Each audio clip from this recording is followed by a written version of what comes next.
Usap-usapan ngayon sa social media ang posibilidad na umano'y umalis si Bella Padilla sa action drama series na Blood vs. Duty. Matapos lumabas ang ilang ulat na hindi raw ito lubos na nasisihan sa takbo ng proyekto. Dahil dito, maraming netizen ang nagtatanong kung magkakaroon ba ng malaking pagbabago sa cast ng serye. Sa kabila ng mga kumakalat na balita, wala pang opisyal na pahayag mula kay Bella Padilla at sa production team tungkol sa kanyang umano'y pag-alis. Patuloy pa rin siyang itinuturing na bahagi ng pangunahing cast habang wala pang inilalabas na kumpirmasyon ang pamunuan ng programa. Malaki ang naging papel ng aktres sa kwento ng Blood vs. Duty kaya naman marami ang nangangambang maaaring maapektuhan ang takbo ng storya sakaling magkaroon ng pagbabago sa cast.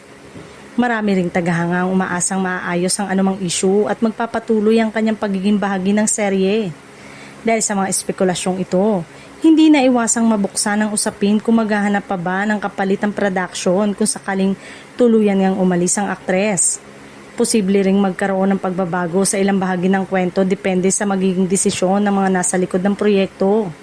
Sa ngayon, wala pang indikasyon na nagsasagawa ng paghahanap para sa posibleng hahalili sa karakter ni Bella. Nananatiling mga haka-haka lamang ang lahat ng kumakalat na impormasyon hanggat walang opisyal na anunsyo mula sa mga kinauukulan.